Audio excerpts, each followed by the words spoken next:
Ibinunyad na ni Pangulong Donald Trump ng US ang tusong plano sa di umano'y pag-withdraw ng tropang Amerikano mula Europa. Habang may mga natataranta sa Europa, ang iba ay nakakita ng oportunidad.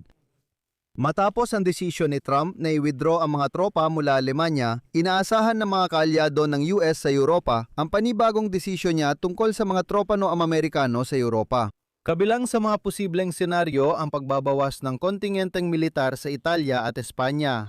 Gaya ng inaasahan, sinabi ng Poland na handa silang tanggapin ang mga tropang Amerikano mula sa mga bansang iyon. At sinabi ni Trump na sinusuportahan niya ang ganitong ideya.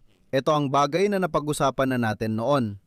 Kasabay nito, muling pinipilit ni Trump ang Europa sa isyu ng taripa at binuhay ang usapin ng pagsakop sa Greenland na akala nating tapos na. Ako si Alexei Pichi. Sama-sama nating pag-usapan ang paksang ito. Pero bago tayo magsimula, hinihiling ko na mag-subscribe kayo sa channel na ito, i-like ang episode na ito, at huwag kalimutang mag-iwan ng komento sa ilalim ng video na ito. Malaki ang naitutulong nito sa pag-promote ng content sa YouTube at lubos akong mapapasalamat sa inyo dahil dito. Mag-subscribe din sa aking Telegram channel na Pichi News. Nasa video description ng link. Ayon sa Bloomberg, hinihintay ng mga kaalyadong Europeo ng Estados Unidos ang bagong desisyon ni Pangulong Donald Trump tungkol sa tropang Amerikano sa Europa. Maaaring kabilang dito ang pagbawas ng tropa sa Italia at Espanya. Ayon sa mga source ng publikasyon, inaasahan ng mga bansa sa NATO ang muling pagsusuri sa presensya ng militar ng Amerika matapos desisyon ni Trump na bawiin ang 5,000 sundalo mula Alemanya. Maaring talikuran ng administrasyon ni Trump ang planong inaprubahan noong panahon ni Joe Biden tungkol sa paglalagay ng mga misail na pangmalayuan sa Alemanya. Речь идет о размещении ракет.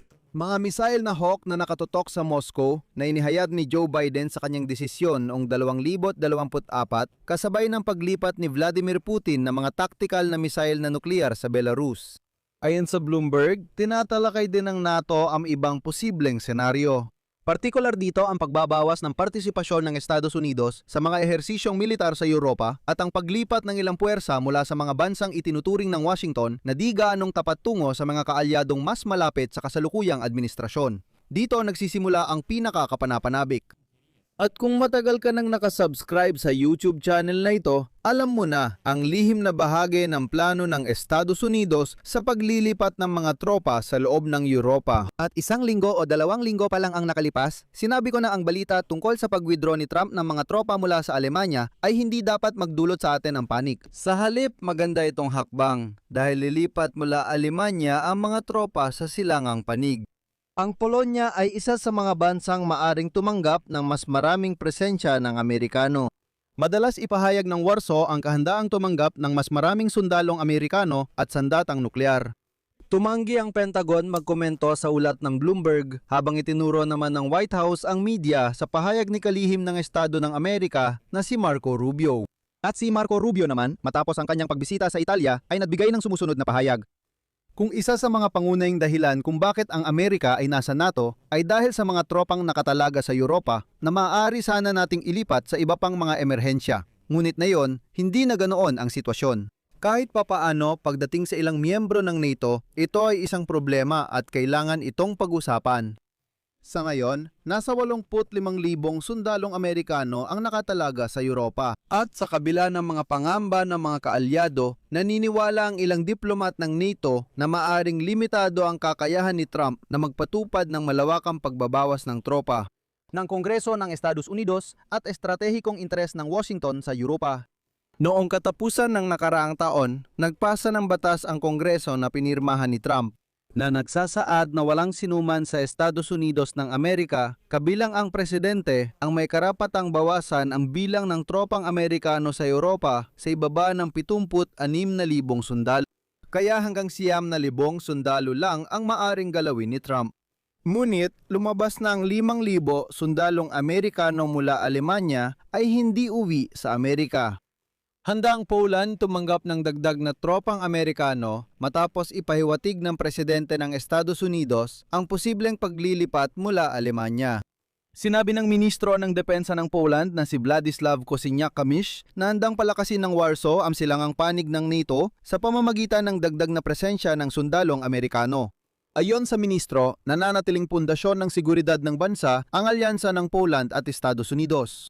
Kapansin-pansin na inilabas ng panig ng Poland ang pahayag ilang oras matapos magsalita si Donald Trump sa harap ng White House. Hindi inalis ng Amerikanong Pangulo ang posibilidad na ilipat ang mga tropang Amerikano sa Poland o iba pang silangang bansa ng NATO nang tanungin ng mga mamamahayag. Pinaalala ko na napag-usapan na natin ito sa YouTube channel na ito. Sinabi ko na ang ideya ay ilipat ang mga tropang Amerikano mula sa mga bansa sa kanlurang Europa at ilipat sila sa mga bansa sa silangang Europa. Kahit paano, sinuportahan ng mga bansa sa silangang Europa si Trump sa kanyang bigmaan sa gitnang silangan kahit sa salita lang. Para sa atin, magandang balita ito dahil ang mga tropang Amerikano sa silangang panig ay mas mapapalapit sa agresibong Rusya. Nagpahayag ng suporta si Donald Trump para kay Pangulong Karol Nawrocki ng Poland na dati nang sinuportahan ng kanyang administrasyon. Narito ang CP.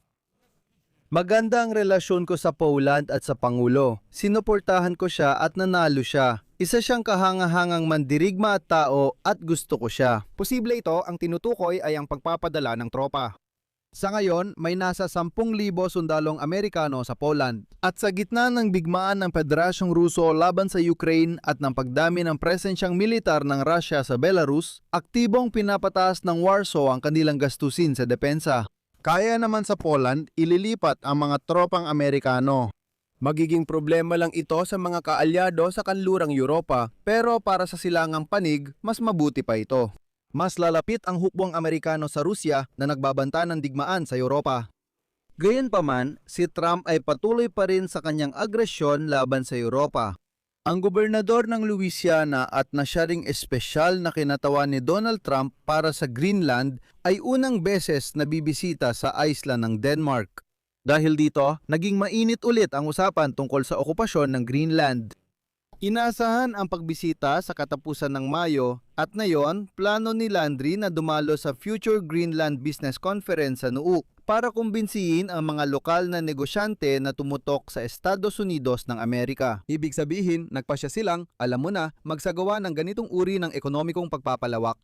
Kasabay nito, ipinaalala ko na sa simula ng taong ito, nag-anunsyo si Trump ng pagpapataw ng mga taripa sa 8 bansang Europeo para kontrolin ng Estados Unidos ang Greenland. Matapos bumagsak ang pandaigdigang merkado, umatras si Trump sa banta, pero ngayon ay bumalik siya rito. Ano ang ibig sabihin nito?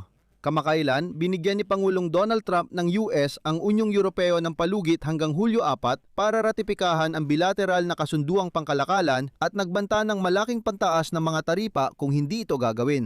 Pero ang problema ay nasa loob ng Estados Unidos, sunod-sunod ang issue. Ang taripa desisyon ni Trump ay idineklarang labag sa batas ng korte. At ang mismong ratipikasyon ng kasunduang pangkalakalan sa mga kabisera ng Europa ay naging malaking tanong dahil ito ay paunang pinirmahan sa pagitan ni Ursula von der Leyen at Trump. Ngayon, sinasabi ng bawat pambansang pamahalaan na hindi ito akma para sa kanila, kaya talagang may dapat bantayan dito. Maglalagay ako ng ellipsis dito. Sa mga Ukrainian speaker na nanonood sa channel na ito, meron na akong bagong YouTube channel na may gabi-gabing buod ng araw sa wikang Ukrainian tungkol sa mga paksang may kaugnayan sa Ukraine. Kaya kung mas gusto ninyong makinig ng balita sa wikang Ukrainian, mag-iiwan ako ng link sa description ng video na ito papunta sa bagong YouTube channel na may pangalang Oleksii Pichi at Pitsumki. Mag-subscribe at suportahan ang bagong YouTube channel. Bukod pa rito, mag-iwan kayo ng inyong mga komento, mag-subscribe sa channel, pindutin ang kampanilya at huwag kalimutang mag-like. At kung gusto ninyong suportahan ang trabaho ng YouTube channel na ito, maaari ninyong gawin ito sa pamamagitan ng kahit anong donasyon gamit ang mga link at detalye sa description ng video na ito o sa QR code na nasa inyong mga screen. Yun lang po, ingatan ninyo ang inyong sarili. Paalam sa lahat.